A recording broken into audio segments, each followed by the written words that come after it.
মানুষ যখন আল্লাহকে ভুলে যায়, মানুষকে তখন আল্লাহ নিজেদের কল্যাণের কথাই ভুলিয়ে রাখেন। অতএব ওদের মনের ভিতরে আমার কোনো স্মরণ নেই। যারা আমাকে স্মরণ করে না, আমাকে ভালোবাসে না, আমাকে মেনে চলতে চায় না, আমার বিধিবিধান ভুলে গিয়েছে, আপনি তাদের আনুগত্য করবেন না। কারণ ওরা আনুগত্য করে ওদের হাওয়া, ওদের মন গড়া চিন্তা চেতনা, ওদের প্রবৃত্তি, ওদের কুপ্রবৃত্তি হচ্ছে ওদের আল্লাহ। ওরা প্রবৃত্তির আদেশে ওঠে আর বসে, ওরা আমাকে আল্লাহ হিসেবে মেনে নেয়নি। এই জন্য ওয়াকান আমরুহুম ফুরুতা, তারা প্রত্যেকটা কাজেই সীমালঙ্ঘন। নাহমাদুহু ওয়া নাস্তাঈনুহু ওয়া নাস্তাগফির ওয়া নাউযু বিল্লাহি মিন শুরুরি আনফুসিনা ومن سيئات أعمالنا من يهد الله فلا مضل له ومن يضلل فلا هادي له ونشهد أن لا إله إلا الله وحده لا شريك له ونشهد أن محمدًا عبده ورسوله أما بعد فأعوذ بالله من الشيطان الرجيم بسم الله الرحمن الرحيم ولو اتبع الحق وهواءهم لفسدت السماوات والأرض ومن فيهن بل أتيناهم بذكرهم فهم عن ذكرهم معرضون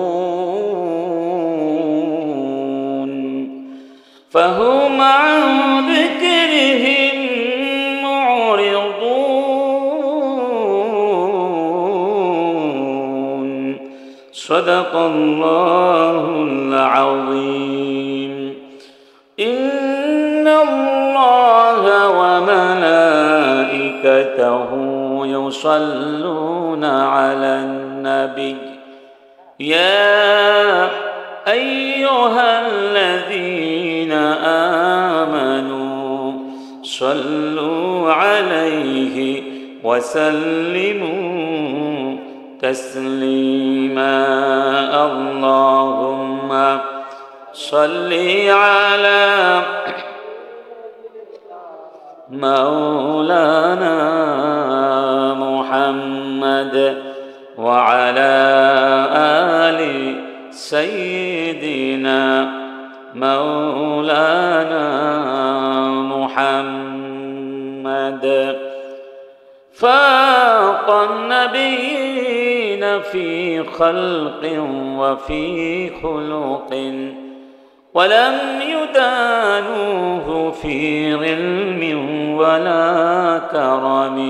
اللهم صل على مولانا محمد وعلى آل سيدنا مولانا محمد. আল আমিন পাড়া স্পোর্টিং ক্লাব, দক্ষিণ রূপকানিয়া আল আমিন পাড়া সাতকানিয়া কর্তৃক আয়োজিত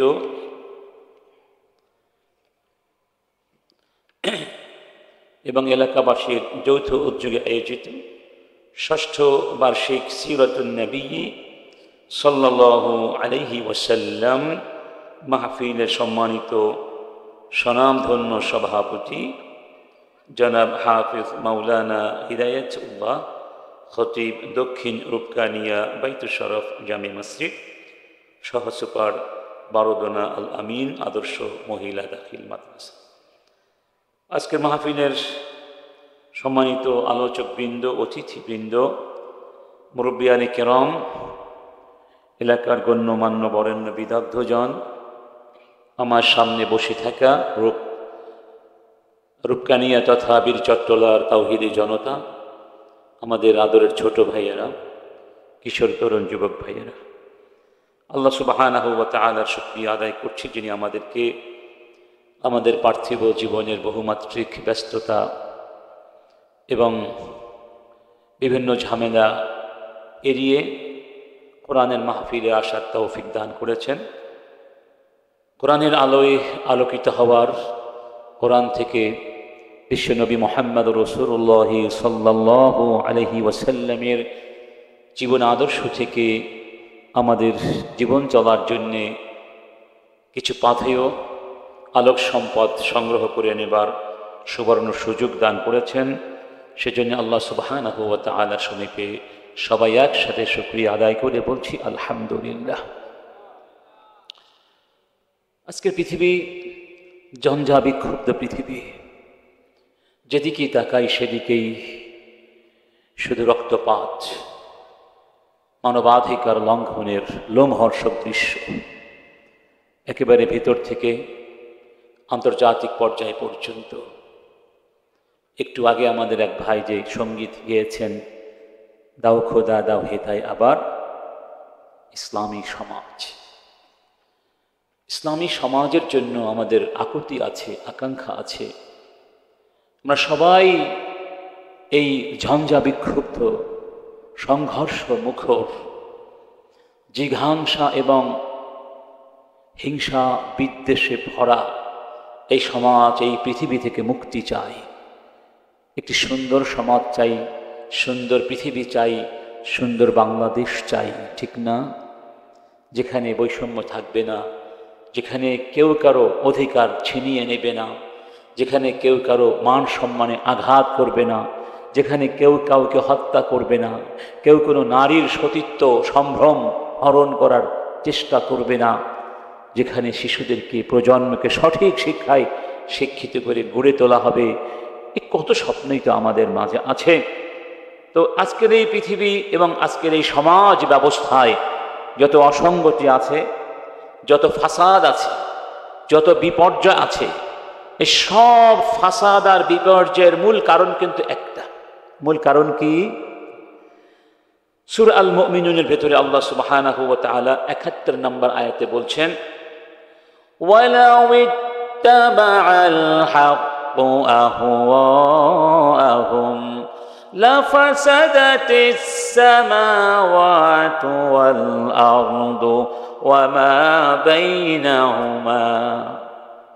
এই পৃথিবীর মানুষ যা চায়, মানুষের মন যা চায়, মানুষের হাওয়া যা চায়, মানুষের প্রবৃত্তি যা চায়, সেই হিসাবে যদি আমি তোমাদের জন্যে জীবন ব্যবস্থা পাঠাতাম, অথবা তোমরা যা চাও তোমাদের মন গড়া নিয়ম নীতি যদি পৃথিবী মেনে চলত, তাহলে লাফাসাদাতিস সামাওয়াতু, আকাশ ধ্বংস হয়ে যেত, ওয়াল আরদু, এই জমিন ধ্বংস হয়ে যেত, ওয়া মা ফিহিন, এই দুয়ের মধ্যে যা কিছু আছে সব ধ্বংস হয়ে যেত। বাল আতাইনাহুম বিযিকরিহিম, আমি তাদের জন্য আমার পক্ষ থেকে একটি জিকির অর্থাৎ আল কোরআনুল কারীম পাঠিয়েছি, যে কোরআনের মধ্যে তাদের সম্মান আছে, ইজ্জত আছে, তোমাদের জীবন চলার জন্য সবচেয়ে সুন্দর নির্দেশনা আছে, শিক্ষা আছে, বিধিবিধান আছে। ফাহুম আন যিকরিহিম মুরিদুন, দুঃখজনক হলেও সত্য, এই মানুষেরা এই জিকির থেকে মুখ ফিরিয়ে নেয়, আমার জিকিরের কাছে আসতে চায়। মনে করুন আজকে যদি এখানে গান বাজান আয়োজন করা হতো, হয়তো এই ময়দানে সংকুলন হতো, এত সুন্দর কোরআনের মাহফিল, বাংলাদেশের কত ভালো ভালো আলোচক আসবেন ইনশাআল্লাহ, এতক্ষণে মান ভরে যাওয়ার কথা ছিল না? কোথায় আপনার বান্দারা, কোথায়? হয়তো আস্তে আস্তে আসবেন, আস্তে আস্তে আসবেন। নামাজের ক্ষেত্রে, মাহফিলের ক্ষেত্রে, আল্লাহর পথে চলার ক্ষেত্রে আমরা ধীর গতি অবলম্বন করি। আর এর উল্টো পথ হলে আমরা খুব দ্রুত সেখানে ভ্রমণ করি, ঠিক না? আজান হলে জুমার দিন আমাদের বেশিরভাগ মুসল্লি আস্তে আস্তে আসে। যেই ইমাম খুতবা দিতে ওঠে অনেকে দৌড়াদৌড়ি হুড়োহুড়ি করে মসজিদে গিয়ে হাজির হয়ে যায়। কিন্তু যদি বলা হয় আগামীকালকে অমুক জায়গায় ক্রিকেট খেলা আছে, ঠিক না, টুর্নামেন্ট আছে, টিকিট কেটে যেতে হবে, দেখবেন অনেকে সেই ভোর রাতে উঠে চলে গেছে 2 ঘন্টা 3 ঘন্টা আগে। অথচ হওয়ার কথা ছিল কি উল্টো, ঠিক না? এই জন্য আল্লাহ বলছেন তোমাদের মন যা চায়, তোমরা যা করতে চাও, আমি যদি তোমাদের মন গড়া বিধান দিতাম, তোমাদের মন মতো যদি পৃথিবী চলতো, তাহলে পৃথিবী থাকতো না, সব চুরমার হয়ে যেত। তার মানে দেখুন, আমরা আমাদের বাস্তব জীবনে, সমাজ জীবনে, রাষ্ট্র জীবনে যেই পরিমাণে আল্লাহর কোরআন থেকে, ইসলাম থেকে দূরে সরে গেছি, ঠিক ওই পরিমাণে আমাদের জীবনে বিপর্যয় এবং ফাসাদ নেমে এসেছে। আর যতটুকু আমরা ধরে রেখেছি এখনো পর্যন্ত, সেইখানে কিন্তু ফাসাদ নাই। যেমন ধরুন, আমরা যখন এই যে মাহফিলে আসি, যতক্ষণ এখানে থাকবো, এখানে কোনো মারামারি আছে, কোনো হিংসা বিদ্বেষ আছে? দেখবেন অন্তত পক্ষে যতটুকু সময় কোরআনের আলোয় ছায়ায় আমরা থাকবো, আমরা যেন কেমন অন্যরকম মুসলমান হয়ে যাই। যতক্ষণ মসজিদে গিয়ে বসি অন্যরকম মুসলমান হয়ে যাই। সুবহানাল্লাহ। তো আমরা আল্লাহর বিধানের প্রতি শ্রদ্ধাশীল হতে পারিনি, যে কারণে আমাদের জীবনে সামগ্রিকভাবে ধ্বংস আর ফাসাদ নেমে এসেছে, তো আসতেই থাকবে। এই ফাসাদ প্রতিরোধ করবার কোনো উপায় নাই একটি পথ ছাড়া, সেটি হলো আল্লাহর জিকির দিয়েছেন, বিধান দিয়েছেন, আমাদের জীবন চলার যে পথ দেখিয়েছেন সেই পথ অনুসরণ করতে হবে। এর বাহিরে যত নেতা নেত্রী, যত বস, যত শিক্ষক যারা আছে, সবার আনুগত্যকে বর্জন করতে হবে। আনুগত্য হবে আল্লাহ এবং তার রাসূলের, এবং আল্লাহ রাসূল এবং তাদের আনুগত্য করে যারা আমাদেরকে নেতৃত্ব দেবে, তাদের এই 3 আনুগত্যের বাহিরে কোনো আনুগত্য থাকতে পারবে না। যদি এই 3টি আনুগত্য মেনে নিতে পারেন, দেখবেন আমাদের সমাজে, রাষ্ট্রে কোথাও কোনো অসঙ্গতি থাকবে। রব্বুল আলামিন বলছেন, ইয়া আইয়ুহাল্লাযীনা আমানু আতিউল্লাহা ওয়া আতিউর রাসূলা ওয়া উলিল আমরি মিনকুম ফাইন তানাযা'তুম ফি শাইইন ফারুদ্দুহু ইলাল্লাহি ওয়ার রাসূল ইন কুনতুম তু'মিনুনা বিল্লাহি ওয়াল ইয়াউমিল আখির যালিকা খায়রুন ওয়া আহসানু তা'ওয়ীলা।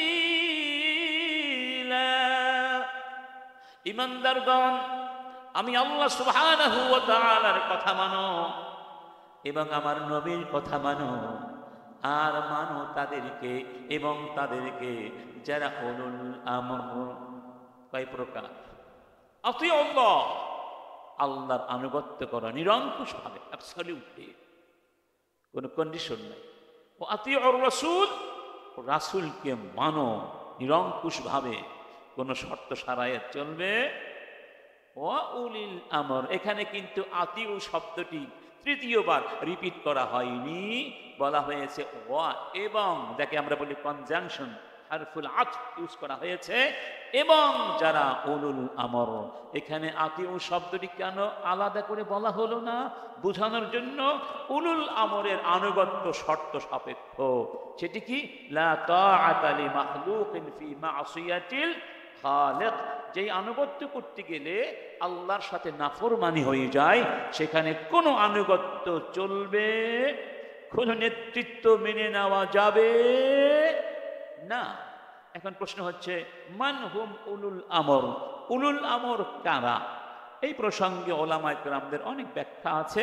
সবচেয়ে সুন্দর এবং সহজ ব্যাখ্যাটি হলো, তারা হচ্ছেন আল উলামাউ ওয়াল উমারা। আল উলামাউ ওয়াল উমারা, 2 শ্রেণীর মানুষ। 1 নম্বর আলেম সমাজ, 2 নম্বর শাসক সমাজ। এই 2 সমাজের মধ্যে সম্পর্ক কি? আলেমদের কাজ হলো আল্লাহ এবং রাসূলের বিধি বিধানগুলো বুঝে কোরআন সুন্নাহ গবেষণা করে শাসকদেরকে পথ দেখিয়ে দেবেন, বলে দিবেন এই ক্ষেত্রে এই হচ্ছে ইসলামের সমাধান, আর শাসকরা সেটা বাস্তবায়ন করবেন। সুবহানাল্লাহ। অতএব যারা সত্যিকার ওলামায়ে কেরাম রয়েছে, কোরআন এবং সুন্নাহ নিয়ে গবেষণা করেন, কোরআন সুন্নাহর বাহিরে গিয়ে নিজেদেরকে চাপিয়ে দেওয়ার মনোবৃত্তি যাদের নেই, বরং সত্য কথা যারা বলেন তাদেরকে মানতে হবে, এবং যারা দায়িত্বশীল রয়েছে তাদেরকেও মানতে হবে। প্রোভাইডেড শর্ত হচ্ছে তারা আল্লাহ এবং রাসূলের আনুগত্যের বাহিরে যেতে পারবে। আপনি রাষ্ট্রপতি হয়েছেন বলে কি আপনার যে কোনো আদেশ মানা যাবে? যদি আপনি আদেশ করেন আজকে নামাজ হবে না, আপনার আদেশ মানি না।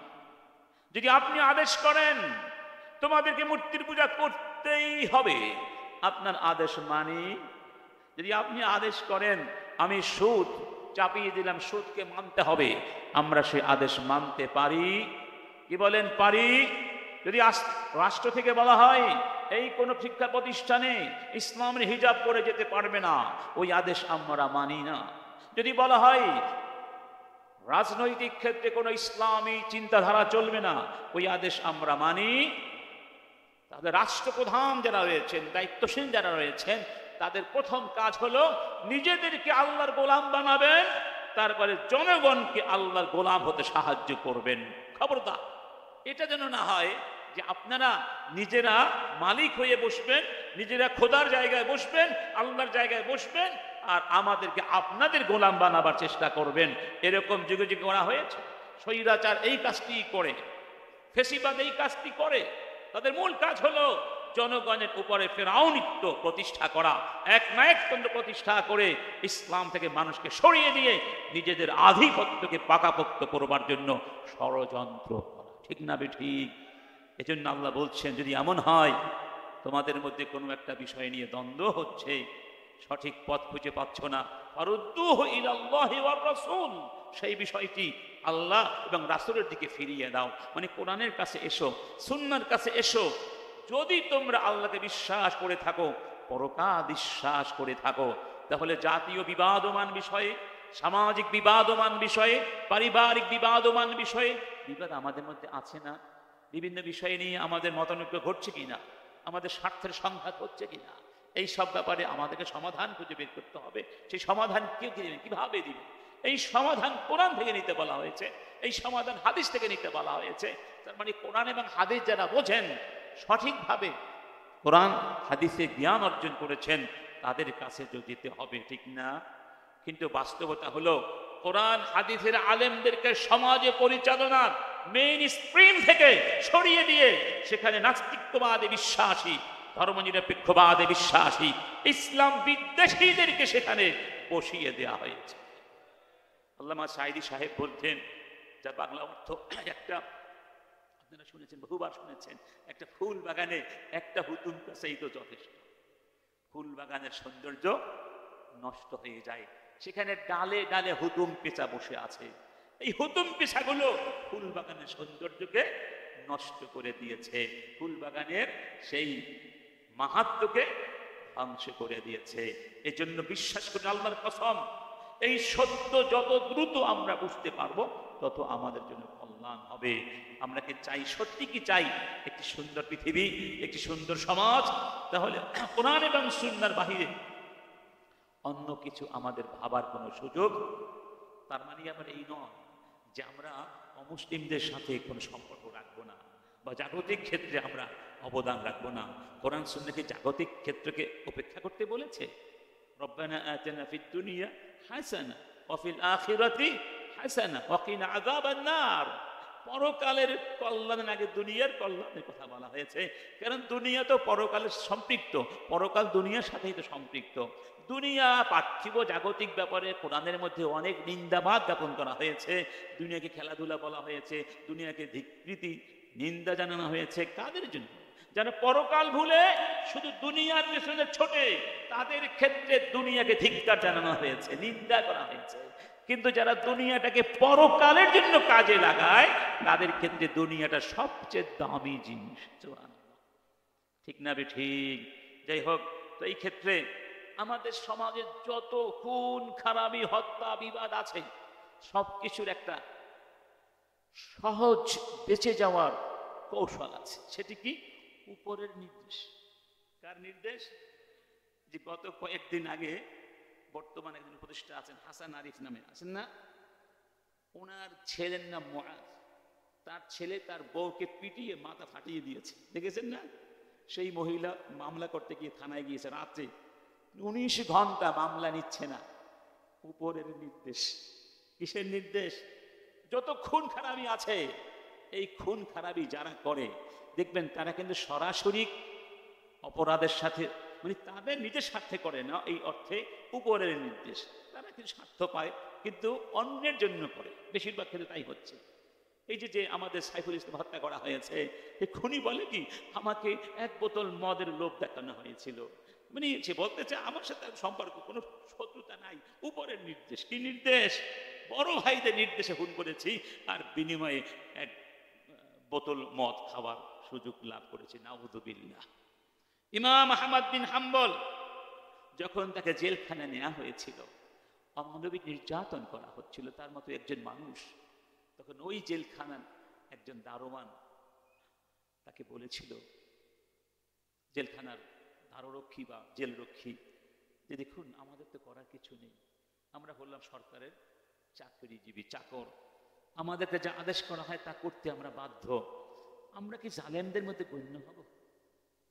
আমাদের কি অন্যায় আছে, গুনাহ হবে? তখন তিনি বললেন, তোমরা জালেমের সহযোগী নও, বরং তোমরাই জালেম। তোমরাই কি? তিনি ব্যাখ্যা করে দিলেন, তোমরা যদি ওই জালেমদের সাহায্য না করতে তাহলে জালেমরা জুলুম করার সাহস করত না। তোমাদের কারণে তারা জালেম হয়েছে, অতএব তারাই শুধু জালেম নয়, তোমরা হলে আসল জালেম। কথা ক্লিয়ার হয়েছে? অতএব এই সমাজে উপরের নির্দেশ, বড় ভাইয়ের নির্দেশ, অমুক করতে বলেছে, তমুক করতে বলেছে, আমি করতে চাই নাই, এই যে আনুগত্য, অন্যায় আনুগত্য, এই আনুগত্যের ব্যাপারে কোরআন কি বলছে? এই অন্যায় আনুগত্য যদি বর্জন করা না যায় এই সমাজ কোনোদিন শান্তির মুখ দেখবে না। পুলিশ বলুন, বিডিআর বলুন, র্যাব বলুন, যাদের মূল কাজ হচ্ছে আইন শৃঙ্খলাকে বজায় রাখা, তারা যদি উপরের আদেশে চলে, কিংবা সমাজে যারা দায়িত্বশীল রয়েছেন তারাও যদি উপরের আদেশে চলে, তাহলে তো সমাজ ধ্বংস হয়ে, কি বলেন কথা ঠিক কিনা? ভালো করে খেয়াল করতে হবে। এখন বলো কোরআন কি বলছে এই ব্যাপারে? কার আদেশ পালন করা যাবে, কার আদেশ পালন করা যাবে না? কোরআনুল কারীম বলছে, فلا تطع ولا تطع الكافرين والمنافقين ودع أذاهم وتوكل على الله وكفى بالله وكيلا। খবরদার হে রাসূল, আপনি কাফির এবং মুনাফিকদের নির্দেশ পালন করবেন না।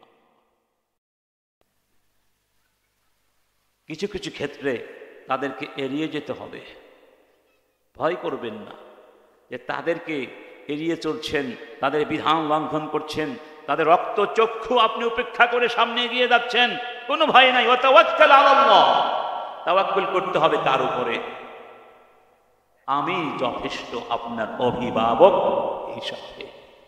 আজকে বাংলাদেশের উপরে কিছু দেশ রক্ত চক্ষু গরম গরম চোখ নিয়ে তাকাচ্ছে আমাদের স্বাধীনতাকে, আমাদের সার্বভৌমত্বকে, আমাদের স্বাধীন জাতিসত্তাকে ধ্বংস করে দেওয়ার জন্য তাদের মন গড়া বিভিন্ন প্রেসক্রিপশন চাপিয়ে দেওয়ার চেষ্টা করছে। কিন্তু ওরা কাফের, ওরা কাফের।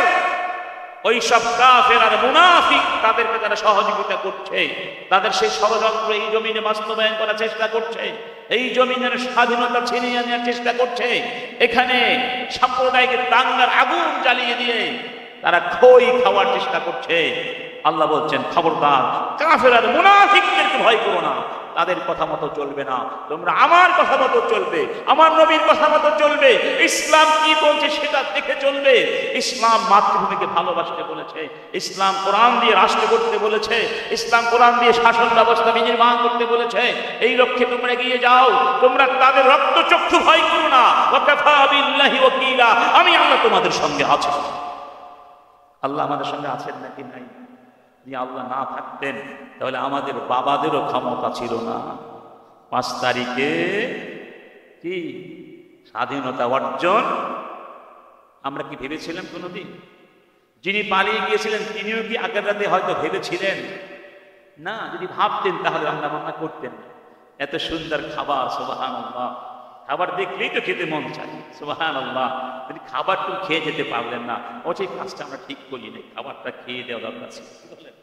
বেচারি খেয়ে গেলে একটু শান্তি পেতেন, না খেয়ে গিয়েছি, খাবারটা খেয়ে গেলাম, আমার জনগণের জন্য কত কিছু করলাম, পদ্মা ব্রিজ করলাম, তারপরে কর্ণফুলী টানেল করলাম, একবেলা ভাতও আমার খেয়ে যেতে দিল না, এই কাজটা মনে হয় ঠিক হয় না। ইন্না লিল্লাহি সুবহানাল্লাহ। দেখুন আল্লাহর কুদরত, দেখুন আল্লাহর কুদরত, দেখুন আল্লাহ চাইলে মুহূর্তের মধ্যে ওই সিংহাসন থেকে টেনে হেসে জঙ্গলে আর ডাস্টবিনে ফেলে দিতে পারেন। আবার চাইলে মুহূর্তের মধ্যে যাদেরকে ওই সিংহাসন থেকে দূরে সরিয়ে রাখা হয়েছিল, আয়না ঘরের মধ্যে জুলুম নির্যাতন করা হয়েছিল, তাদেরকে ওই আয়না ঘর থেকে এনে আবার সিংহাসনে বসিয়েও দিতে পারেন। কি পারেন না? যাদেরকে গতকালকে নিষিদ্ধ করে দেওয়া হয়েছিল আজকে তারা হয়ে গেল সিদ্ধ, আর যারা নিষিদ্ধ করেছিল তারা এখন হয়ে গেল নিষিদ্ধ সন্ত্রাসী গুরুতর দল, রাতের অন্ধকারে 4-5 মিছিল করে। ঠিক না? এই যে আল্লাহর কুদরত, ইউইজ্জু মান ইয়াশা ওয়া ইউযিল্লু মান ইয়াশা ওয়া তিলকাল আইয়ামু নুদাওিলুহা বাইনান নাস। চোখের সামনে দেখার পরেও তোমরা কেন ভয় করবে ওই সমস্ত তথাকথিত পরাশক্তি যারা কাফের আর মুনাফিক? রাসূলের যুগেও তো পরাশক্তি ছিল না? কারা ছিল? রোম সাম্রাজ্য, পারস্য সাম্রাজ্য। সাহাবায়ে কেরাম বলতে পারতেন, ইয়া রাসূলুল্লাহ, এই বিশাল বিশাল পরাশক্তির সামনে দাঁড়িয়ে আমরা কয়েকজন মানুষ কি করব? কিছু কিছু গবেষক লিখেছেন, একটা সমুদ্রের মাঝখানে যদি মনে করুন ছোট্ট একটা দ্বীপ আছে, চারদিকে সমুদ্র, ছোট্ট একটা দ্বীপ, সেখানে কিছু মানুষ আছে। একদিন হঠাৎ করে প্রচন্ড কালো মেঘে আকাশ ছেয়ে গেল, ঝড় শুরু হলো, ঝঞ্ঝার প্রভাঞ্জন শুরু হলো, নদীর ভেতরে আকাশচুম্বী ঢেউ জেগে উঠল। সেই ঢেউ স্রোতের আকারে ওই দ্বীপের উপরে এসে দ্বীপকে ভাসিয়ে নেবার জন্য ছুটে আসতে লাগলো।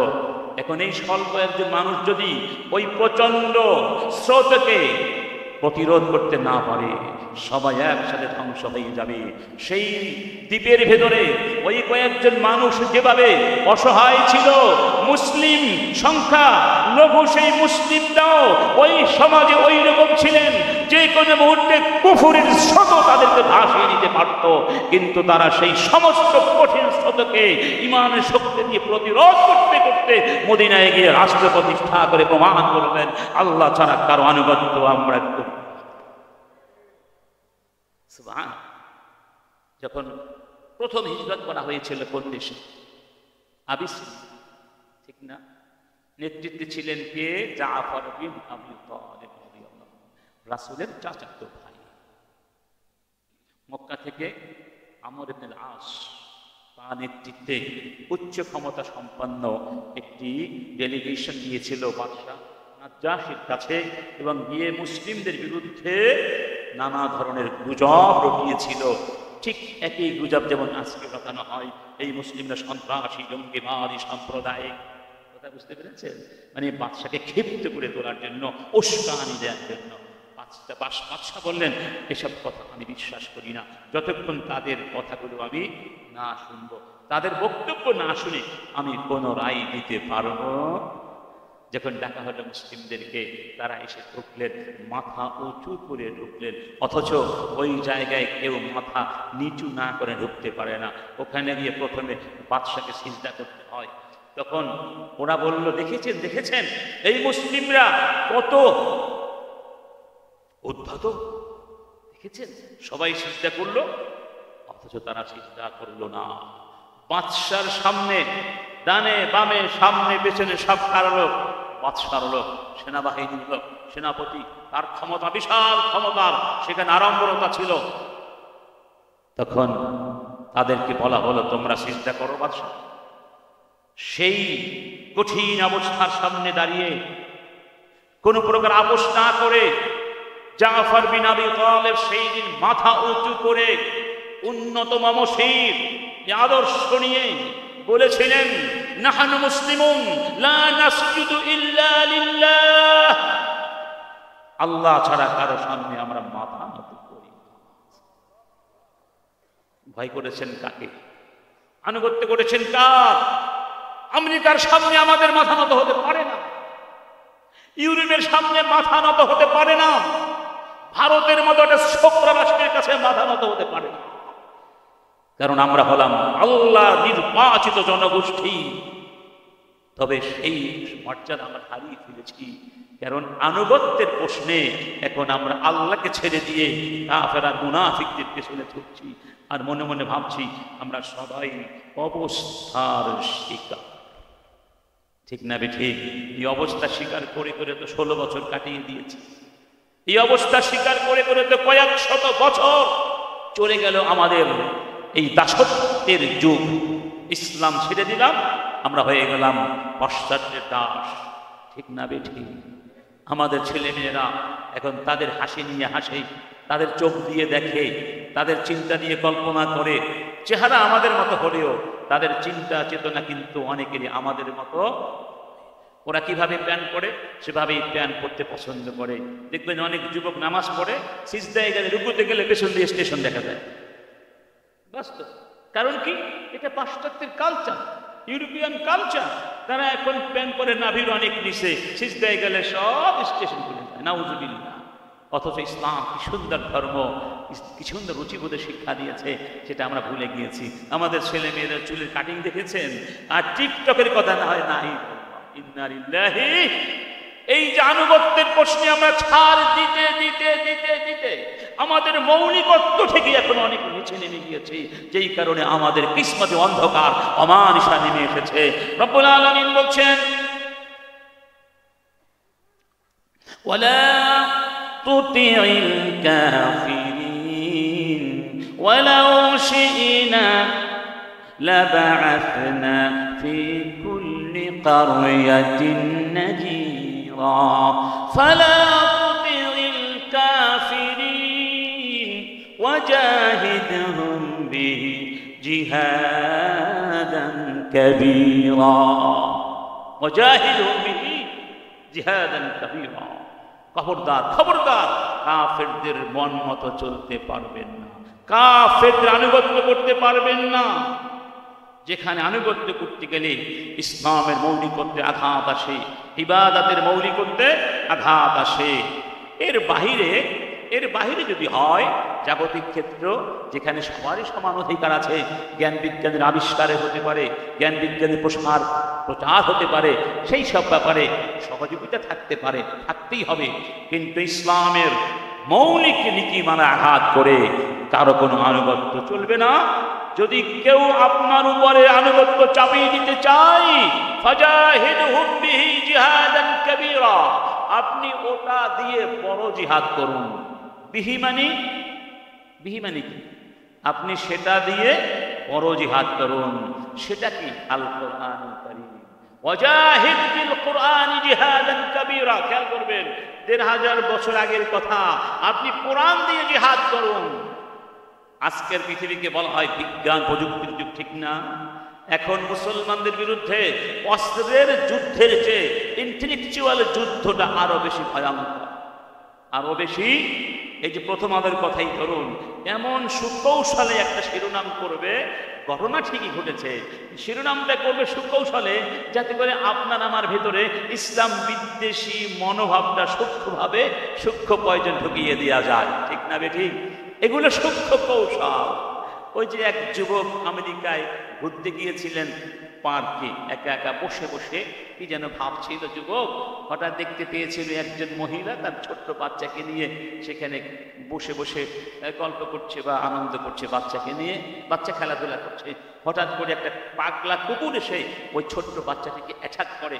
মা তখন বাচ্চাকে বাঁচাবার জন্য প্রাণপণ চেষ্টা করে ব্যর্থ হয়ে যায়। মুসলিম যুবক এই দৃশ্য দেখে আর বসে থাকতে পারে? যুবক ঝাঁপিয়ে পড়লেন এবং সেই শিশুটিকে রক্ষা করতে গিয়ে বাধ্য হয়ে ওই কুকুরটিকে হত্যা করেছিল। পরের দিন পত্রিকা শিরোনাম হয়েছিল, একজন মুসলিম সন্ত্রাসী নিরীহ কুকুরকে হত্যা করে। দেখতে পেয়েছে? এই হচ্ছে ইন্টেলেকচুয়াল ওয়ার। ইন্টেলেকচুয়াল কি? বুদ্ধিবৃত্তিক যুদ্ধ। আজকে তারা যুদ্ধ করছে ইসলামের আদর্শ নিয়ে। ট্রান্সজেন্ডার নামক যেই সমাজের মূল্যবোধ বিধ্বংসী, মানবিক সভ্যতা বিধ্বংসী একটি ভয়ানক ষড়যন্ত্র আমাদের পুস্তকের মধ্যে ঢুকিয়ে দিয়ে শরীফকে শরীফা বানিয়ে দেওয়া হয়েছে। এটা এক প্রকার বুদ্ধিবৃত্তিক যুদ্ধ। ব্যক্তি স্বাধীনতার নামে সব নিয়ম কানুন মূল্যবোধের প্রাচীর ভেঙে চুরমার করে দিয়ে একটি হিংস্র পাশবিক সভ্যতা বিনির্মাণরা করতে চেয়েছিল। নারী পুরুষের ব্যবধান উঠিয়ে দিয়ে ধর্মীয় শিক্ষাকে চরমভাবে আঘাত করে এক চরম হিংস্র আর জানোয়ার তথা বন্য সংস্কৃতি প্রতিষ্ঠার চক্রান্ত করেছে। কিন্তু আলহামদুলিল্লাহ এদেশের ওলামায়ে কেরাম যারা ইসলামের জন্য অতন্ত্র হারিয়ে কাজ করছেন, ইসলামের জন্য অতন্ত্র হারিয়ে থাকবেন, এবং তাদের এই উপর্যুপরি প্রতিবাদের কারণে, তাদের চোখের পানি, সাধারণ মুসলমানদের চোখের পানি প্রতিবাদের কারণে সেই ট্রান্সজেন্ডারের মতো ভয়াবহ বুদ্ধিবৃত্তিক যুদ্ধ, সেই যুদ্ধে আমরা ইনশাআল্লাহ বিজয়ী হয়েছি। আমাদের শিক্ষা পাঠ্যক্রম নতুন করে প্রবর্তন করা হচ্ছে। আমরা আশা করছি এই বিতর্কিত চরম বিধ্বংসী কোন চিন্তাধারা আমাদের পাঠ্যপুস্তকে থাকতে পারবে। আজকে স্বাধীনভাবে আমাদের কথা বলার সুযোগ এসেছে, সবাইকে মতামত দেওয়ার জন্য সুযোগ দেওয়া হচ্ছে। বিভিন্ন কমিশন আপনাদেরকে সুযোগ দিচ্ছে না? আপনারা সেখানে আপনাদের অবদান রাখবেন, আপনাদের মূল্যবান মতামত অবশ্যই দেবেন। আপনার মত গ্রহণ করা হলো কি হলো না, তার চেয়ে বড় কথা আপনি মতামত দিয়েছেন, দায়িত্ব পালন করেছেন। আল্লাহর কাছে অন্তত বলতে পারবেন, আল্লাহ ওই সংবিধান সংস্করণে, প্রশাসন সংস্করণে, নির্বাচন কমিশন সংস্করণে, শিক্ষা ব্যবস্থা সংস্করণে আমি আমার দায়িত্ব পালন করার চেষ্টা করেছি। তাহলে কাফির, মুশরিক, মুনাফিক এরা সব ইসলামের ধ্বংস খেলায় মেতে উঠেছে। আমরা তাদের সাথে সামাজিক সম্পর্ক রাখবো, মানবিক সম্পর্ক রাখবো, ন্যায়ানুগ আচরণ করব, কিন্তু তাদের ষড়যন্ত্রের ব্যাপারে কি আমরা সজাগ থাকবো। ইসলামের বিরোধিতা হয় এমন কোনো ক্ষেত্রে কারোই আনুগত্য করা আমাদের জন্য বৈধ নয়। সেক্ষেত্রে আমরা আমাদের আদর্শকে জলাঞ্জলি না দিয়ে, আমাদের স্বকীয়তা নিয়ে আমরা মাথা উঁচু করে দাঁড়িয়ে ওই জাফর বিন আবি তালেবের মতো করে বলবো, ইন্নানা মুসলিমুন লা নাসজুদু ইল্লা লিল্লাহ। আল্লাহ ছাড়া কারো সামনে আমরা মাথা নত করি না, কারো আনুগত্য আমরা করি না। কারণ আমাদের আল্লাহ আমাদের বলেছেন, আতিউল্লাহ ওয়া আতিউর রাসূল ওয়া উলিল আমরি। এটি আমাদের আদর্শ। 2 নাম্বার, আলহামদুলিল্লাহ আর একজন বক্তা পাওয়া গেছে না, ইনশাআল্লাহ এর একজন বড় বক্তা হবে ইনশাআল্লাহ। আগ্রহ আছে, অনুকরণ করছি। এটা কি আমরা পজিটিভ নিব? ঠিক না বেঠিক? আমরাও তো এটাই করতাম যখন ছোট ছিলাম। ওয়াজ শুনতে যেতাম, দেখতাম কিভাবে কথা বলছে, একে একে এই ঘরের কোণে গিয়ে ওয়াজ করতাম। সুবহানাল্লাহ।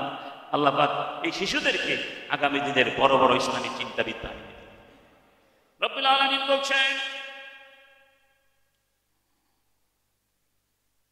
واصبر نفسك مع الذين يدعون ربهم بالغداة والعشي ولا يريدون وجهه ولا تعد عيناك عنهم تريد زينة الحياة الدنيا ولا تطع মান আগফালনা কলবাহু আন যিকরিনা ওয়াত্তাবা হাওয়াহু ওয়া কানা আমরুহু ফুরতা। হে রাসূল, মক্কার মুশরিকরা এসে বলল, মুহাম্মদ, আমরাও তো ঈমান আনতে চাই, তোমার সাথে থাকতে চাই, কিন্তু সমস্যা হচ্ছে তোমার সামনে যারা বসে আছে ওরা তো গরিব মানুষ, ওরা আমাদের বয়স ছিল, ওদের সাথে বসাটা আমাদেরকে মানায় না। একটা কাজ করো, ওদেরকে তুমি তাড়িয়ে দাও, আমরা তোমার সামনে বসবো, অথবা আমরা যেদিন বসবো সেই দিন ওরা আসবে না। এটি হচ্ছে বর্ণবাদ, বৈষম্য, সাম্প্রদায়িক চিন্তা। ইসলাম যা সমর্থন।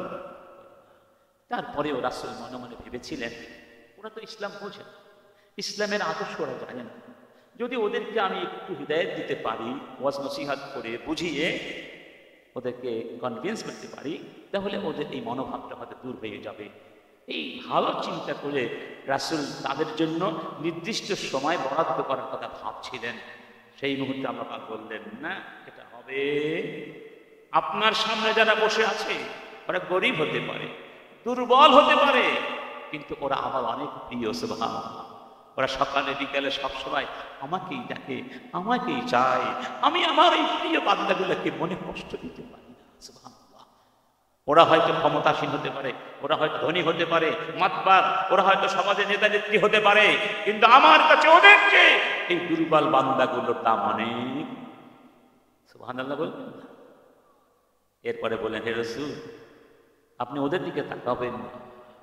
ওদের সম্পদ আছে, সৌন্দর্য আছে, বাড়ি গাড়ি আছে, ওই জাগতিক সৌন্দর্যের জন্য ওদের দিকে তাকাবেন না। ওয়ালা তা'দু আইনাকা আনহুম, এই গরিব মুসলমানকে ছেড়ে আপনি ধনীদের দিকে তাকাবেন না। তুরিদু যিনাতাল হায়াতিদ দুনিয়া, দুনিয়ার সৌন্দর্যের জন্য। ওয়ালা তুতি', আপনি তাদের আনুগত্য করবেন না। মান আগফালনা কলবাহু আন যিকরিনা, যাদের মনের মধ্যে আমার জিকির নাই, যারা আমাকে স্মরণ করে না, আমাকে ভুলে গিয়েছে, যাদেরকে আমি আমার কথা ভুলিয়ে দিয়েছি। আল্লাহ কখন ভুলিয়ে দেন? ওয়ালা তাকুনু কাল্লাযীনা নাসুল্লাহা ফাআনসাহুম আনফুসাহুম। মানুষ যখন আল্লাহকে ভুলে যায়, মানুষকে তখন আল্লাহ নিজেদের কল্যাণের কথাই ভুলিয়ে রাখেন। অতএব ওদের মনের ভিতরে আমার কোনো স্মরণ নেই। যারা আমাকে স্মরণ করে না, আমাকে ভালোবাসে না, আমাকে মেনে চলতে চায় না, আমার বিধিবিধান ভুলে গিয়েছে, আপনি তাদের আনুগত্য করবেন না। কারণ ওরা আনুগত্য করে ওদের হাওয়া, ওদের হাওয়া, ওদের মন গড়া চিন্তা চেতনা, ওদের প্রবৃত্তি, ওদের কুপ্রবৃত্তি হচ্ছে ওদের আল্লাহ। ওরা প্রবৃত্তির আদেশে ওঠে আর বসে, ওরা আমাকে আল্লাহ হিসেবে মেনে নেয়নি। এই জন্য ওয়াকানা আমরুহুম ফুরতা, তারা প্রত্যেকটা কাজেই সীমালঙ্ঘন।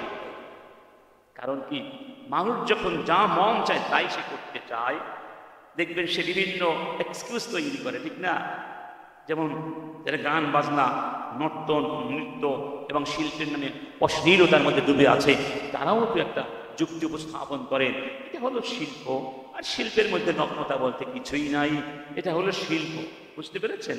ওই শিল্পের নাম করে আবার আবাহমান কালের বাংলাদেশের কালচার নাম করে তারা প্রথম পহেলা বৈশাখে যে হিন্দুয়ানি কালচার প্রবর্তন করে হিন্দুত্ববাদকে চাপিয়ে দেওয়ার চেষ্টা করেছিল, এগুলো সব ছিল প্রবৃত্তির নির্দেশনা, শয়তানের ওয়াসওয়াসা, সেগুলো মেনে ওরা চলছে। এই জন্য ওরা সব কাজে সীমা লঙ্ঘন করে, ঠিক না বেঠিক? আল্লাহ পাক বলছেন, আওয়াআইতা মান ইত্তাখাযা ইলাহাহু হাওয়াহু আফা আনতা তাকুনু আলাইহি ওয়াকিলা আম তাহসাবু আন্না আকসারাহুম ইয়াসমাউনা আও ইয়াকিলুন ইন হুম ইল্লা কাল আনআমি বাল হুম আযাল্লু সাবিলা। হে রাসূল, তুমি কি ওদেরকে দেখেছো যারা প্রবৃত্তির কথা ওঠে আর বসে? আছে নাকি নাই? যেমন ধরুন, যারা টাকার গোলামি করে, অর্থের গোলামি করে, তাদের কাছে অর্থ বড় না ইমান বড়? রাসূল কারীম বলেছেন না, ফিতনাকে ভয় করে চলো, ফিতনা আসার আগে ভালো ভালো কাজ করে রাখো। এমন ফিতনা আসবে সকালবেলার ইমানদার বিকালবেলা কাফের হয়ে যাবে, বিকালবেলার ইমানদার সকালবেলা কেন কাফের হবে? ইয়াবিউ দীনাহু বিআরাদিদ দুনিয়া, দুনিয়ার লোভে, দুনিয়ার কাছে দিনকে বিক্রয় করে দেবে, ক্ষমতার লোভে দিন বিক্রয় করে দেবে, টাকার লোভে দিন বিক্রয় করে দেবে, একটু যৌন সুবিধার লোভে দিনকে বিক্রয় করে দেবে। আছে নাকি নাই? এরা হলো প্রবৃত্তির পূজারী। এ রাসূল আপনি ওদের পক্ষে ওকালতি করবেন না। আপনি কি ভাবছেন ওরা শুনে, ওরা বোঝে? ওরা শোনেও না, ওরা বোঝেও না, ওরা হচ্ছে চতুষ্পাদ প্রাণীর মতো, বালহুম আযাল্লু সাবিলা, বরং তারা এর চেয়েও খারাপ। এই প্রবৃত্তির পূজা করার কারণে ওদের বিবেকটা মরে গেছে, ওরা চিন্তা করতে পারে না। ওরা সত্য খুঁজবে কিভাবে? সত্য খোঁজার জন্য যে বিবেক, যে জ্ঞান, যে ধীশক্তি, যে গবেষণা করার ক্ষমতা, যে বুদ্ধি বিবেচনা আমি দিয়েছিলাম, শুধু অন্ধ হয়ে গেছে। এই জন্য আল্লাহ পাক সূরা ফুরকানের ভেতরে এরপরে আল্লাহ পাকের কিছু আয়াত তুলে ধরেছেন। আল্লাহ শ্রেষ্ঠত্বতা, একাত্মবাদ, যেগুলো আমাদেরকে আল্লাহ নিদর্শনের দিকে আকৃষ্ট করে আল্লাহর প্রতি আরো অনুগত করে তুলবে, এমন কিছু নিদর্শন তুলে ধরেছেন। আল্লাহ পাক বলছেন, আলাম তারা ইলা রাব্বিকা কাইফা মাদ্দাল ওয়ালাউ শাআ লাজআলাহু সাকিনা থুম্মা জাআলনাশ শামসা আলাইহি দালিলা থুম্মা কাবাদনাহু ইলাইনা কাবদান ইয়াসীরা ওয়া হুয়াল্লাযী جعل لكم الليل لباسا والنوم سباتا وجعل النهار نشورا وهو الذي أرسل الرياح بشرا بين يدي رحمته وأنزلنا من السماء ماء طهورا سبحان الله। আকাশ জমিন কার সৃষ্টি? বৃষ্টি দেন কে? সেই বৃষ্টি জমিনে পড়ে, সেখান থেকে ফসল ফলিয়ে দেন কে? ওমা আনজালাল্লাহু মিনাস সামাই মির রিজকিন ফাআহইয়া বিহিল আরদা বা'দা মাউতিহা। সুবহানাল্লাহ। এইভাবে আল্লাহ তার বিভিন্ন নিদর্শন তুলে ধরেছেন। ওই পানি, আকাশের বৃষ্টির পানি আবার সাধারণ পানির মতো নয়, মা আন তাহুরা, এমন পানি যাকে বলা হয়েছে তহুর। আজকে বিজ্ঞানীরা বলছেন এই পৃথিবীর মধ্যে আর্সেনিক নামক একটা বিষাক্ত পদার্থ আছে না, যেই কারণে পানিগুলো বিষাক্ত হয়ে যায়। আর বৃষ্টির পানি কিন্তু বিষাক্ত থাকে না, পবিত্র বিশুদ্ধ পানি তহুর বলা হয়েছে, তুহুর বলা হয় নাই। তুহুর মানে যেটা নিজে পাক, অন্যকে পাক করতে পারে না। তাহিরুন বিনাফসিহি ওয়ালা ইউতাহহিরু গায়রা, আম্মা তাহুর ফাহুয়া তাহিরুন বিনাফসিহি ওয়া ইউতাহহিরু গায়রা। নিজেও পাক, অন্যকেও পাক করতে পারে। যখন আমরা সার্সিনা মাদ্রাসায় পড়তাম ছাত্র জীবনে, যারা হোস্টেল লেখাপড়া করেছেন, এখনো হোস্টেলের ডালের অবস্থা কি? ডাল পানি না পানি, নিচে ডাল আসো করে সবকে পানি। আমরা বলতাম এই পানি দিয়ে উজু করা যায়, ঠিক না? কিন্তু আসলে কি তরকারি ঝোল উজু করলে উজু হবে? কারণ সেটা নিজে অন্যকে ভাগ করতে পারে না। আল্লাহ বলছেন, আমি এমন বৃষ্টির পানি পাঠিয়েছি যার মধ্যে কোনো জীবাণু নাই, কোনো দূষণ নাই, দূষণ মুক্ত পানি আমি পাঠাই। এগুলো তো ওরা বোঝে না। এগুলো যারা প্রবৃত্তির পূজা করছে ওরা বুঝবে না, ওদের চক্ষু আমি অন্ধ করে দিয়েছি।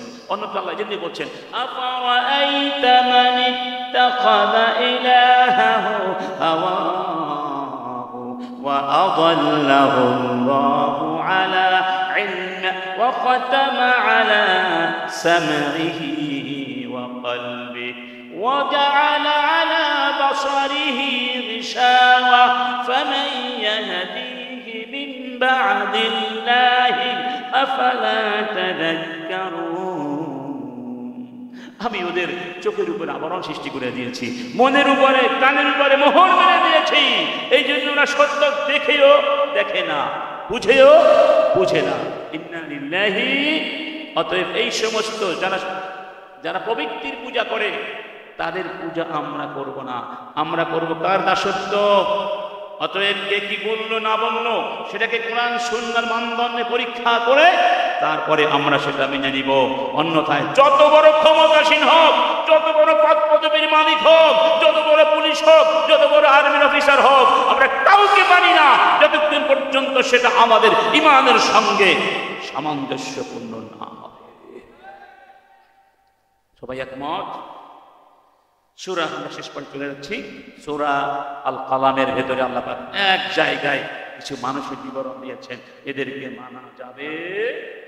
ফালা তুতি'ল মুকাদ্দিবিন ওয়াদ্দু লাউ তুদহিনু ফায়ুদহিনুন ওয়ালা তুতি' কুল্লা হাল্লাফিন মাহিন হাম্মাজিম মাশশাইন বিনামিম মান্না'ইল লিল খায়রি মু'তাদিন আফীম উতুল্লিন বা'দা যালিকা যানিম। কয়টা হলো? 9। এটা হলো 9। এই 9 শ্রেণীর মানুষকে মানা যাবে। ব্যাখ্যা করার তো সুযোগ নাই, সূরা কলমতে একটু পড়বেন। 1 নম্বর কি? মুকাজ্জিবিন। মুকাজ্জিবিন কারা, তাদের পরিণাম কি, এটা জানার জন্য সূরা মুরসালাত পড়বেন।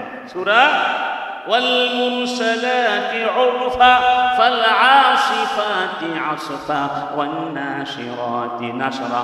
আল্লাহ বলতে বলতে সামনে চলে যাচ্ছেন, এরপরে বলছেন ইন্না আযাব রাব্বিকা লাওয়াকি فإذا النجوم طمست وإذا السماء فرجت وإذا الجبال نسفت وإذا الرسل أقتت لأي يوم أجلت ليوم الفصل وما أدراك ما يوم الفصل ويل يومئذ للمكذبين। এক সূরার ভেতরে 10 বার বলেছেন কি? ওয়াইলু ইয়াউমাইযিল লিল মুকাদ্দিবিন। যারা মুকাদ্দিবিন, মিথ্যা প্রতিপন্ন করছে, ওদের জন্য ধ্বংস অনিবার্য। এই সূরার মধ্যে আল্লাহ পাক তার শেষ সত্যতার কথা তুলে ধরেছেন, তার নেয়ামতের কথা তুলে ধরেছেন, জাহান্নামীদের কথা তুলে ধরেছেন। যারা পরকাল অস্বীকার করবে, কোরআনকে অস্বীকার করবে, রাসূলকে অস্বীকার করবে, ইসলামের সত্যতা অস্বীকার করবে, তাদেরকে বলা হয় মিথ্যা প্রতিপন্নকারী মুকাদ্দিবুন। তাদের পরিণাম এই সূরার মধ্যে তুলে ধরেছেন।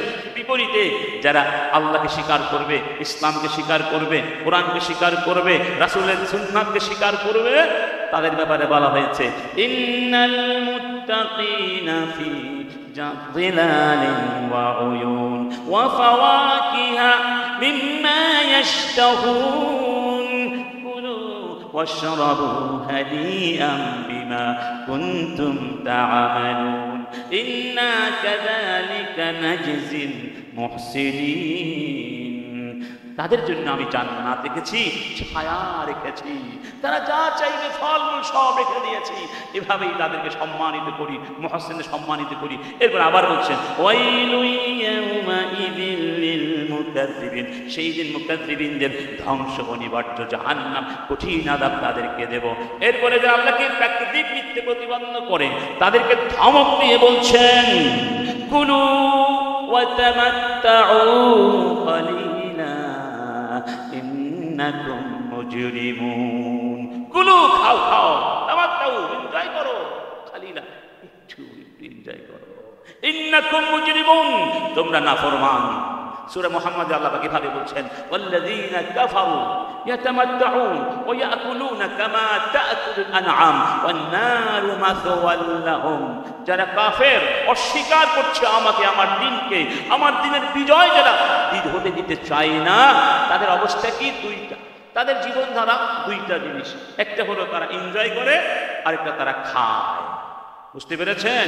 খায় আর এনজয় করে, এর বাহিরে তাদের মাথায় কোনো চিন্তা নাই। ওয়ান্নারু মাসওয়াল লাহুম, তাদের জন্য জাহান্নাম অপেক্ষা করছে। এখন আমরা কি খাবো আর ঘুমাবো, এনজয় করবো, নাকি আল্লাহর জমিনটাকে আল্লাহর দিন দিয়ে এই ফুলের বাগানের মতো সাজাবো? কি বলেন? আমরা কি কাফের? খেতে এসেছি, ঘুমাতে এসেছি। আমার এক শিক্ষক ছিলেন আল আজহার বিশ্ববিদ্যালয়ে, তার নাম ডক্টর উমর বিন আব্দুল আজিজ। একদিন ক্লাসে বলেছিলেন, আমি অনেক দিন ইউরোপে ছিলাম, আমি চিন্তা করলাম যে কোরআনে তো সব কিছুই আছে, এই যে ইউরোপ আমেরিকার লোকদের জীবনধারা, এই ব্যাপারে কোরআনে কিছু আছে কিনা। তিনি বলেন, আমি অনেকদিন গবেষণা করে একটা আয়াত পেয়েছি, সেই আয়াতটা ছোট্ট, কিন্তু পাশ্চাত্যের যে জীবনধারা এই আয়াতের মধ্যে পরিপূর্ণভাবে তুলে ধরা হয়েছে। সেই আয়াত হলো এই আয়াতটি, যে একটা আয়াতের অংশ, একটা আয়াতের অংশ। আল্লাহ বলছেন, ইন্নাল্লাহা ইউদখিলুল্লাযীনা আমানু ওয়া আমিলুস সালিহাতি জান্নাতিন তাজরি মিন তাহতিহাল আনহার। এরপরে বলছেন, ওয়াল্লাযীনা কাফারু, যারা কাফের তাদের জীবনধারা এটাই, ইয়াতামাত্তাউন, এনজয় করে, তাদের এনজয়ের কোনো সীমারেখা, তাদের কাছে মা বউয়ের কোনো পার্থক্য নাই, এবং ওয়াকুলুন, খায় আর খায়। তাদের তো এই জন্যই ওরা পরকালে চিৎকার করে কাঁদবে, ইয়া লাইতানি কুনতু তুরাবা, যখন দেখবে পশু পাখি সব মাটি হয়ে যাচ্ছে, চিৎকার করে বলবে, এই পশুদের মতোই তো আমাদের জীবনধারা ছিল, আমরা তো পশুই ছিলাম। পশু তো এনজয়ের খাওয়ার বাহিরে চিন্তা করতে পারে না, আজকে পশুগুলো মাটি হয়ে যাচ্ছে, আমরা মাটিও বলতে পারলাম না, আমরা বড়ই দুর্ভাগা। এই যে আফসোস করে বলবে, ইয়া লাইতানি কুনতু, তখন বুদ্ধিজীবী সব হয়ে যাবে বলদ, দুনিয়ায় মনে করে বুদ্ধিজীবী। আল্লাহ বলছেন, ক্বালু লাউ কুন্না নাসমাউ আও নাআকিলু মা কুন্না ফি আসহাবিস সাঈর ফা'তারাফু বিযামবিহিম ফাসুহকান লিআসহাবিস সাঈর। সেই দিন বুদ্ধিজীবীরা বলবে, যদি আমাদের কাছে বুদ্ধি শুদ্ধি কিছু থাকতো তাহলে দুনিয়ায় বসে নবীদেরকে মানতাম, এই জাহান্নামের আগুনে আমাদেরকে আসতে হতো না। আসলে আমরা ছিলাম বলদ, বোকা, সেই বোকামির কারণে এই জাহান্নামে হয়েছি। অতএব ওরা আজকে আমাদেরকে বোকা বলছে, কালকে জাহান্নামে গিয়ে নিজেরাই নিজেদেরকে বোকা বলবে। যাই হোক, আমরা আজকের এই আলোচনা থেকে আমরা সামারাইজ কিভাবে করতে পারি, উপসংহারে এই কথা বলতে পারি, আমরা এই সিদ্ধান্ত নিব, জীবনের সব ক্ষেত্রে আনুগত্য হবে আল্লাহর, আনুগত্য হবে রসুলের, এবং যারা আল্লাহ আর রাসূলের আনুগত্য করে আমাদেরকে পরিচালনা করবেন তাদের আনুগত্য হবে। কোনো কাফির মুশরিকের অন্যায়, অন্যায্য, অযৌক্তিক, ইসলাম বিরোধী কোনো নির্দেশনায় আমরা আনুগত্য করব না। এই একটি সিদ্ধান্ত যদি নিতে পারেন তাহলে প্রমাণিত হবে আপনি আল্লাহর দলের মানুষ। কার দলের মানুষ? استحوذ عليهم الشيطان فأنساهم ذكر الله أولئك حزب الشيطان ألا إن حزب الشيطان هم الخاسرون। শয়তান ওদের মনের উপরে প্রাধান্য বিস্তার করেছে, আমার কথা ভুলিয়ে দিয়েছে, দুনিয়া মুক্ত হয়ে গেছে, ওরা সব শয়তানের দল। আর শয়তানের দল কখনোই সফল হতে পারবে? পক্ষান্তরে আল্লাহর জিকির যাদের মনের মধ্যে থাকবে তারা কার দল? তারা কার দল? আমরা আল্লাহর দলভুক্ত হতে চাই। উলাইকা হিজবুল্লাহ আলা ইন্না হিজবাল্লাহি হুমুল মুফলিহুন। আল্লাহ ঘোষণা করেছেন, আমার দলভুক্ত যারা হবে তারাই হবে সফল কাম ইনশাআল্লাহ। অতএব আমাদের শিক্ষা ব্যবস্থায় কার আদেশ চলবে, কার দিন চলবে? ইসলামের বিরুদ্ধে একটি কথাও কোনো পাঠ্যপুস্তকে যদি লেখা হয় আমরা তীব্র আন্দোলন গড়ে তুলব। সবাই রাজি? এই নতুন বাংলাদেশকে আমরা আর স্বৈরাচারী বাংলাদেশ হিসাবে দেখতে চাই না। স্বৈরাচারের কবর রচনা করা হয়ে গেছে। ওই স্বৈরাচারদেরকেও বলবো, তোমাদের কবর কিন্তু এদেশ রচনা করেছে, ওই কবরের ভেতর থেকে আর উঠে আসার চেষ্টা করো না। স্বৈরাচার বাদ দিয়ে তাওবা তিল্লা করে যদি ভালো মানুষ হয়ে আসতে পারো, আহলান ওয়া সাহলান, আহলান ওয়া সাহলান। তবে অপরাধ করে থাকলে বিচার তো হবেই, সেটা অন্য জিনিস। সেটা কি? অন্য জিনিস। ওই চিন্তা মাথা থেকে বাদ দিয়ে এই দেশকে ভালোবেসে নতুন মানুষ হয়ে যদি আসতে পারো, হয়তো আল্লাহ পাক তোমাদেরকে মাফ করে দিতে পারেন, সুযোগ দিতে পারেন। সবাই তো আর সরাসরি অপরাধের সম্পৃক্ত না হতে। আমার বন্ধুগণ, যাই হোক, আমরা আরেকটি অনুনয় বিনয় করে যাব। বাংলাদেশের বিরুদ্ধে সাম্প্রদায়িক দাঙ্গা এবং অসাম্প্রদায়িক চিন্তাধারা চাপিয়ে দেওয়ার চেষ্টা করা হচ্ছে, এই ব্যাপারে সবাই সতর্ক থাকবেন। আমরা কোনো মুসলিমদের গির্জায় কিংবা মন্দিরে হামলা করব, কোনো নিরীহ নির্দোষ অমুসলিমকে আমরা কখনোই আঘাত করব না। এটা হারাম, হারাম। কেউ অন্যায় করে থাকলে তাকে ধরে আইনের হাতে তুলে দিবেন। আমরা আইন হাতে তুলে নিব না, কারণ এটাকে রাষ্ট্র ব্যবস্থা আছে নাকি নাই? রাষ্ট্র ব্যবস্থা কি জন্যে? আইন শৃঙ্খলা রক্ষা করার জন্যে। আমরা পৃথিবীর কাছে প্রমাণ করে দিয়েছি এবং দেব, আমাদের বিরুদ্ধে যা বলা হচ্ছে। ভারত হচ্ছে বিশ্বের মধ্যে 10 রাষ্ট্রের এক প্রথম রাষ্ট্র যারা আজগবি মিথ্যা তথ্য ছড়ায়। এটা প্রমাণিত সত্য। অতএব ওই ভারতের মিথ্যে গুজবে বিশ্ব যেন আক্রান্ত না হয়। আমরা যে যেখানে আছি আমাদের এই সাম্প্রদায়িক সম্প্রীতির কথা, আমাদের আবহমানকালের এই শান্তিপূর্ণ সহাবস্থানের কথা, এর মাধ্যমে আমরা ইসলামের মাহাত্ম্য শ্রেষ্ঠত্বতা বিশ্বের কাছে পৌঁছিয়ে দেবার চেষ্টা করব। ওয়া আখিরু দাওয়ানা আলহামদুলিল্লাহি রাব্বিল আলামিন। আসসালামু আলাইকুম ওয়া রাহমাতুল্লাহি।